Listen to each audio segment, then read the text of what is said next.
All right, hey there, welcome back. So I said this next video was going to be car related, and it is. So as a mechanic, I got to study for these ASE certifications, and as a mechanic, that's a lie. You don't actually have to. And frankly, you can totally know how to work on cars without knowing this stuff. Especially since this stuff is pretty outdated compared to what I'm actually fixing now. But the knowledge can't hurt. So there's really between that and this looking better on my resume, if it says I'm a master technician, I'm going through with finishing these certifications, because when I went down this whole career path of trying to be a mechanic, I knew that I wanted to at least be a master tech, and I wanted that since going to school 4 years ago.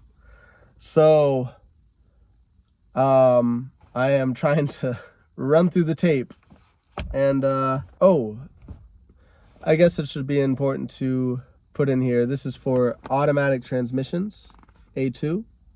So right now the ASCs I've already passed are electrical, AC, brakes, steering and suspension, and manual transmission. So I have 3 left. I have automatic transmission, and I have engine repair and engine performance. So once I get those 3, I'm master certified. All right.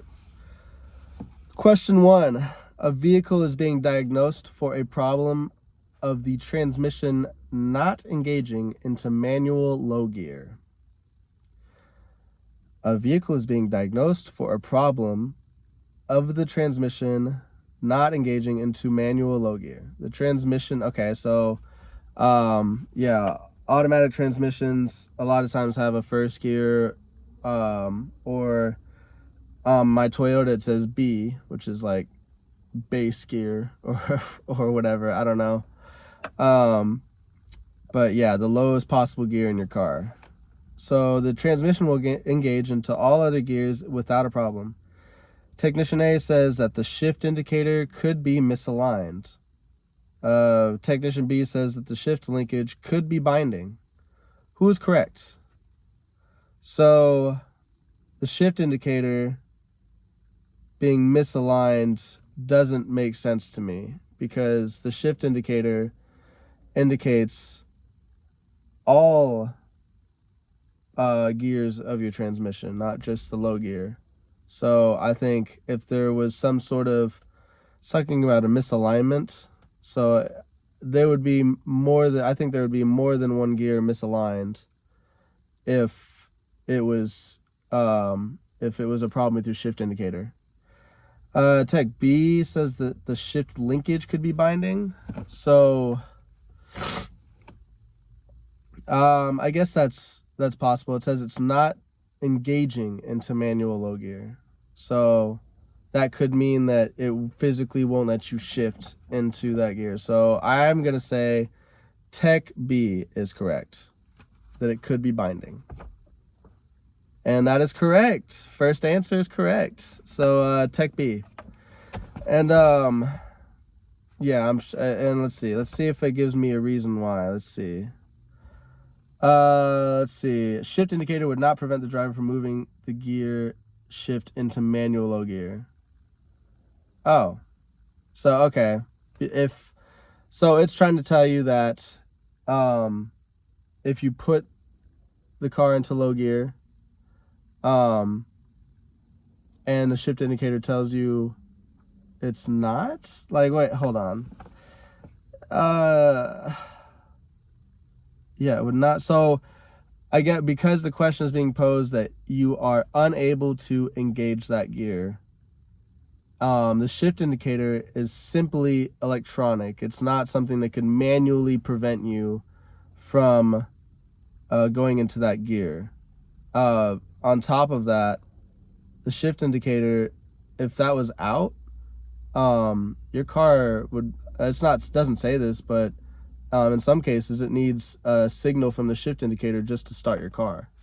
So I know there's at least some cars out there like that. Or I'm pretty sure it's like a normal failsafe. Not failsafe, pretty normal protocol for a car. So yeah, that wouldn't be the issue. So the fact that your shift linkage is manually hindering you from getting into low gear, that's why it's saying answer B. All right. 4 minutes a question. I'm so sorry. 3.5. The tool shown in the picture above can be used for which of the following purposes? Oh my god. So it's showing me what a scan tool. It's showing me a picture of a scan tool right here, if you can see that. So I mean, that's pretty fucking easy.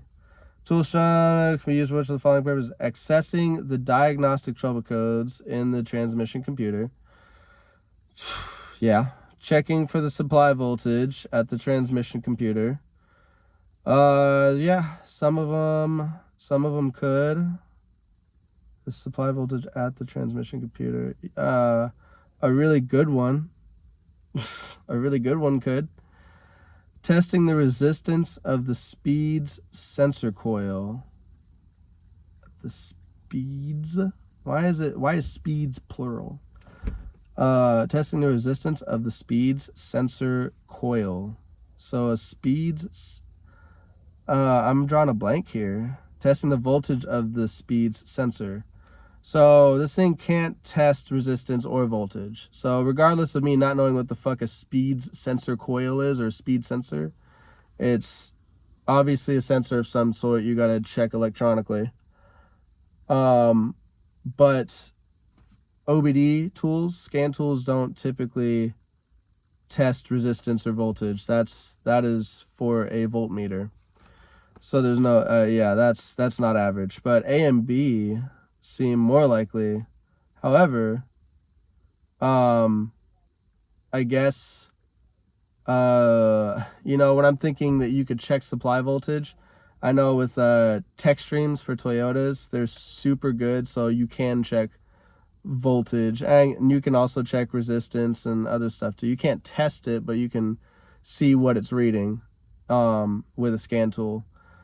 But I guess because this is a very simplistic looking tool, OBD tool on here, so I'm pretty sure they just mean straight up DTC reader. So there's no more than right answer. There's only one right answer, so I'm just gonna pick A, and A is correct.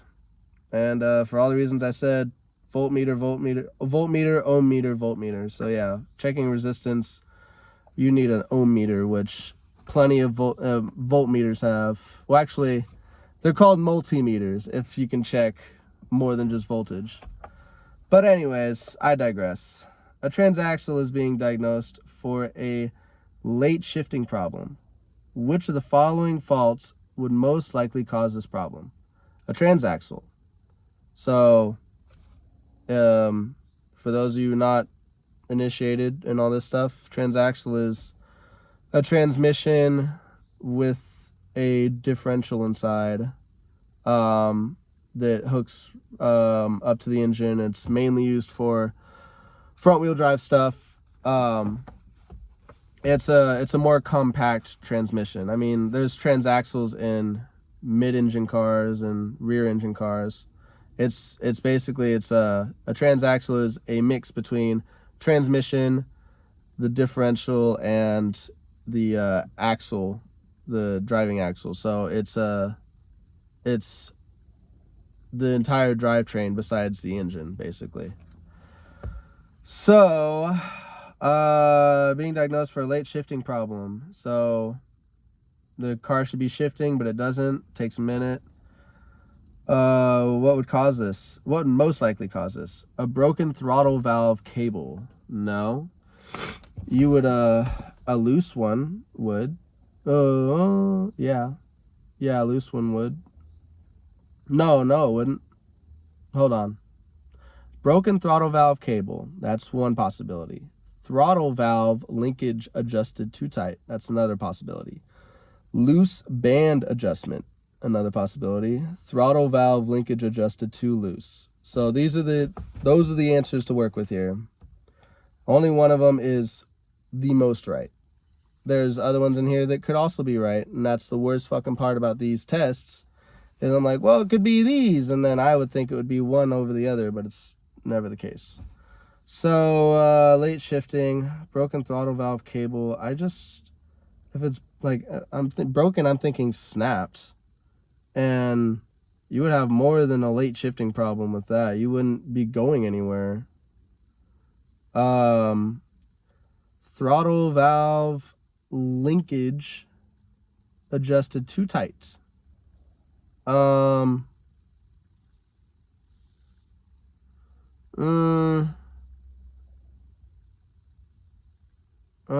know. Loose band adjustment. Yeah, I would say that's definitely a possibility. If you have something loose inside the transaxle that's slipping in order to shift. Throttle valve linkage adjusted too loose, and I said that as well, but that would cause other issues, I think. So we're gonna go with C, loose band adjustment. It was B, throttle valve linkage adjusted too tight. So it's saying here A is incorrect because throttle valve cable broken would cause the transmission upshifts to be very early. Okay. So maybe I need to do a touch up on throttle valves and their cables, because yeah, it's something I know that the throttle obviously controls how the transmission shifts, but a broken one, like a throttle valve also controls, you know, your acceleration. So I don't know. Cause the transmission upshift to be very early. So you're hitting the gas and the throttle valve's broken.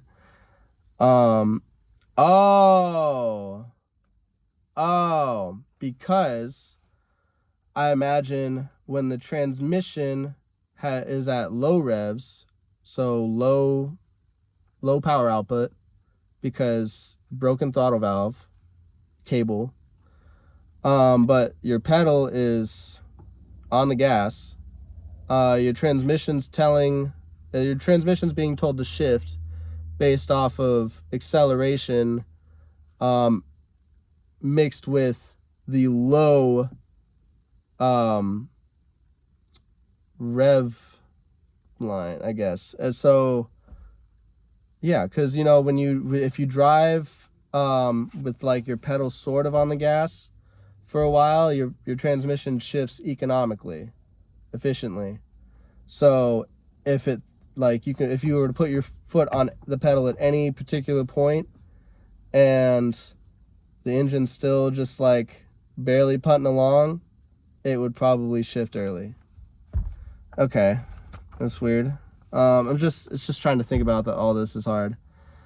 A tight throttle valve linkage adjustment could cause the upshifts to occur later than normal. So yeah, if you're the exact opposite were true, you know, you're hitting the gas and your engine is going all the way up the rev range, then your transmission is going to let it do that until red line. Basically, if you're on the pedal if it detects that the engine's being accelerated aggressively enough, it's going to wait as late as possible. It's not going to be efficient. So yeah, I guess if it's too tight, that would cause, it would cause it to shift late. Loose band adjustment would cause slip or flare, but it would not cause a late shifting problem. So like what I said about it slipping, I thought that because of it slipping, it would shift late. And I guess technically it shifts and then it slips. So I guess that's how I would be wrong there. I don't know. That would be my guess. You know, the thing is, they only give you so much of an explanation, so you really have to think for yourself, or spend a lot of time looking at videos. Loose throttle valve linkage adjustment would cause early upshifts. Yeah. So again, loose or completely broken would cause early upshifts. All right, I guess we're only going to do 10 of these because this is a long video. Technician A says that the engine, did I say 10 or 5? I meant 5 questions. If I said 10, don't listen to that. Technician A says that the engine RPM, it's getting dark in here. God damn it. I'll fucking turn on a light in here. It's getting too dark. Oh God, this is ratchet as fuck. Oh well, that's okay. You know what? First try for everything, you know? Yeah, screw it. All of them on. Technician A says, number 4, Technician A says the engine RPM should drop 600 RPM when the torque converter clutch engages. Technician B says that the torque converter should disengage when the brake pedal is depressed. Who's correct? So, Technician A is trying to say that your engine should drop an RPM whenever the torque converter starts going, which means whenever your car starts moving, you should notice your RPM drop. And that's typically only true, I've seen, with manual cars. If you're engaging the clutch, then yeah, the extra load. But 600 RPM sounds like a lot for an automatic car that's supposed to compensate, you know? Everything is done for you, that's the point. So to prevent unnecessary wear, like slipping, or I guess engine braking, I guess you would say. Yeah, that does make sense. I think no, that's false. I think that's false. I don't think your car would do that. Technician B says that the torque converter should disengage when the brake pedal is depressed. I mean, yeah.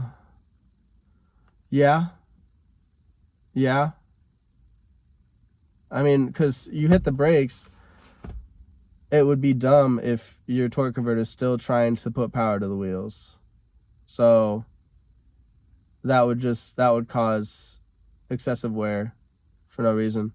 So I imagine the brake pedal switch or whatever would send a signal to the torque converter saying, hey, you don't have to keep spinning. So I guess we're gonna go with B. Oh, I'm already on the answer. I'm already on the answers page. See, when I'm like focused on something, because I can only focus on one thing at a time. I'm looking at the answer page, reading the question for the first time, and not even noticing the answers highlighted down below, because I'm like so tunnel vision on the question. So, well, I'm glad I got that right. Now let's go back to the questions, so I don't see any more. Now that I know I'm on the answer page, I know I'm gonna be like, oh, what is it? What is it? Let's see. All right, question 5. This is the last one. It's for all the marbles. So I guess these are gonna be fucking 20 minutes. I'm sorry. I'm so sorry. I hope you got some sort of entertainment or knowledge out of this. If not, let me know what I'm doing wrong so I can explain more or less. Also, if you're asking for visuals, it's not going to happen. Like I said, I need a video editor, and I can do hand gestures pretty well. That's my those are my visual aids for now, at least. If you guys subscribe and like or whatever, and I become a whole thing, then sure, let's start some editing. It still won't be me because I won't have time, but hopefully someone will be on my side. Technician A says the transmission needs to be removed to closely inspect the converter flex plate, the torque converter flex plate. Technician B says that the starter ring gear should be closely inspected for tooth damage when servicing the flex plate. Who is correct? Well, so it's telling you to fully rip out the transmission to look at the converter flex plate. Now, the flex plate is on the engine side of things. So you take the transmission off, you see the flex plate. Now, you can look at the flex plate from a peephole in pretty much every case there is a car with a transmission. So it's not impossible to inspect it, but yeah, I guess if you want to closely inspect the flex plate, you want to remove the transmission. But you're gonna pay thousands of dollars for the labor for someone to remove the transmission to inspect your flex plate. You better be fucking sure that something's wrong with your flex plate if if you gotta pay to have your whole transmission removed, or you gotta do it yourself. Yeah, so we'll say Tech A is correct. B says the starter ring gear should be closely inspected. So on a transmission, the flex plate, as a matter of fact, the ring gear is what they're talking about is actually the outside edge of the flex plate. So it's two pieces of metal essentially together. They're connected completely. They don't spin around each other or anything. I don't know why they talk about it like two different things, really, because it's the same piece of metal, I'm pretty sure. And well, not technically, but anyways, yeah, there's a bunch of gear teeth on the outside of the flex plate, and that is directly connected to your starter, which whenever you turn your key, it shoots out this little piston from the starter with magnets and spins and electronics, yeah, and that pinion will then spin at a high rate of speed up against those teeth on the flex plate, and that will then spin the crankshaft, and then ignition and fuel kick in after the engine starts cranking, and then you have power. So I would say yeah, if you're gonna inspect the flex plate, if you're servicing the flex plate, that you would inspect the ring gear as well, because it's also on the flex plate, and also inspect the starter teeth as well, since that's what's directly connecting. But you would have starter problems, and you would know. So number 5, let's see if I'm right. So both C, the answer is C. Technician A and B are both correct. Yeah! It would be necessary to remove the transmission in order to closely inspect the converter flex plate. The starter ring gear should always be closely inspected when servicing the flex plate. See how easy they are at explaining it? It's like, if I didn't know any of that, I'd be like, oh, thanks very much for repeating the answers. So that's all for today. Thank you for hanging around if you did for this long. Sun is down. It is dark as fuck. I've studied enough for the day. I had to read a boatload of like inspection and like all just paragraphs and paragraphs of all the ways to inspect a transmission and clean it and everything. And super boring, so I didn't record that part. I figured the questions would be the fun interactive bit. So I hope I did a good job. I hope you liked it. Thank you.